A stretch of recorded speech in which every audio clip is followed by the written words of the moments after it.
Dalam peringatan Hari Ulang Tahun TNI ke-80, TNI memperkenalkan seragam loreng sebagai PDL atau pakaian dinas lapangan yang baru.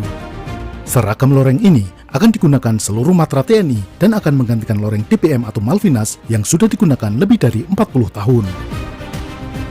Dalam sejarahnya, TNI telah menggunakan banyak variasi seragam loreng atau kamuflase. Misalnya, loreng tutul yang diadopsi dari loreng M1942 dari militer Amerika Serikat. Beberapa pasukan elit seperti RPKAD dan KKU memiliki lorengnya sendiri. RPKAD yang kini menjadi Kopassus memiliki loreng darah mengalir. KKU atau Marinir pada tahun 1965 menggunakan loreng dengan pola seperti sapuan kuas atau brushstroke dengan warna mirip Denizen dari Inggris. Loreng ini digunakan hingga tahun 1970. Tahun 1982, TNI mulai menggunakan corak loreng yang diadaptasi dari corak DPM atau Disruptive Pattern Material yang digunakan Inggris. Karena Inggris menggunakan seragam corak tersebut dalam Perang Falkland atau Malvinas, maka di Indonesia corak tersebut dikenal juga dengan sebutan loreng Malvinas.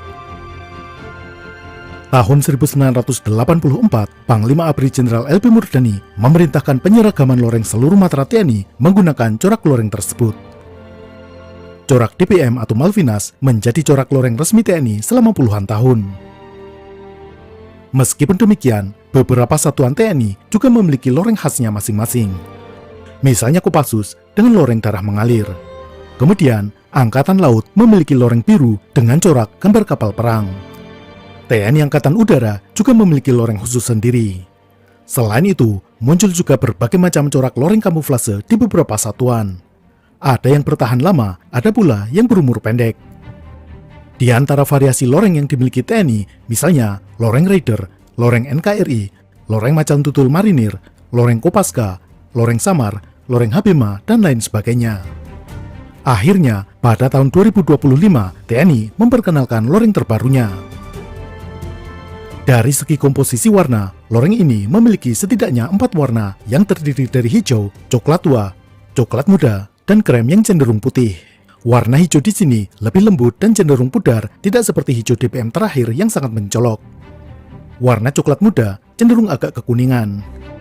Salah satu latar belakang perubahan loreng ini adalah karena loreng Malvinas yang selama ini digunakan dinilai tidak lagi efektif di banyak latar belakang medan tempur di Indonesia. Loreng Malvinas dengan dominan warna hijau dirancang untuk lokasi hutan. Namun, nyatanya saat ini tidak seluruh wilayah di Indonesia merupakan hutan lebat yang hijau. Dan lagi pula, dalam lingkungan yang penuh pepohonan lebat pun, sebenarnya warna hijau juga tidak dominan. Di beberapa gambar ini, persentase warna hijau juga tidak dominan, hanya sekitar 30%. Dan warna hijaunya pun bukan hijau seperti ini. Bahkan, dalam beberapa latihan bersama dengan negara asing misalnya Amerika Serikat dan Australia, kamuflase milik tentara luar justru lebih menyatu dan tersamar dengan lingkungan di Indonesia. Tentara Indonesia sebagai tuan rumah justru tampak mencolok dan lebih mudah terlihat.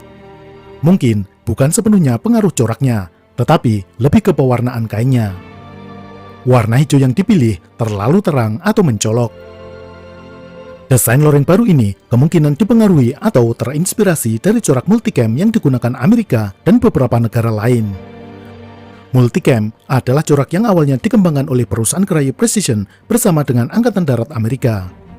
Corak ini dirancang agar bisa sesuai dengan berbagai jenis medan tempur baik itu hutan, padang rumput, gurun pasir, dan perkotaan. Jadi, tidak perlu loreng khusus untuk setiap medan tempur yang berbeda. Prinsip kerja multicam didasarkan pada cara kerja mata dan otak manusia mempersepsikan ukuran, warna, dan bentuk objek yang dilihatnya. Dalam mata manusia, sebenarnya hanya sebagian kecil sel di retina yang mendeteksi warna. Otak melakukan penyempurnaan dengan tanda kutip mengisi kekosongan warna ini.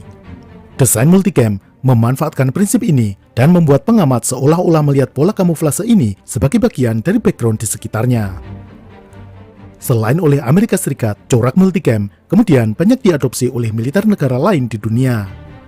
Denmark tahun 2018 mengadopsi multicam Cray Precision dengan warna yang disesuaikan dengan medan dan vegetasi Denmark. Australia tahun 2014 mengadopsi multicam yang diberi nama AMCU atau Australian Multicam Combat Uniform. AMCU ini dilisensi dari Crye Precision.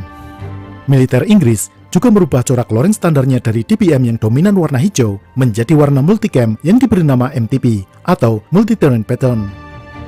Corak MTP ini lagi-lagi didesain oleh Crye Precision.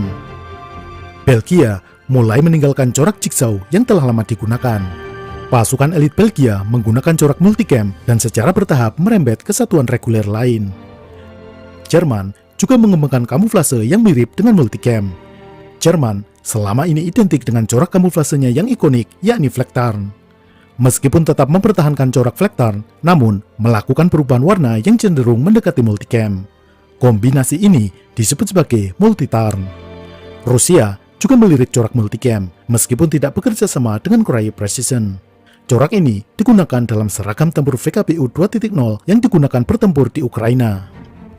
Selain contoh negara-negara di atas, corak multicam, baik yang original dari Crye Precision, pengembangan khusus bersama Crye Precision, maupun yang terinspirasi atau meniru banyak digunakan oleh negara-negara lain, baik untuk seluruh angkatan maupun terbatas untuk pasukan khusus. Seragam baru TNI bisa dibilang juga dipengaruhi oleh tren multicam, corak kamuflase yang sesuai untuk beragam tempat. Seberapa efektif corak baru ini dalam menyamarkan prajurit di lingkungan sekitarnya? Tentu butuh riset yang mendalam dan uji coba di medan yang sesungguhnya.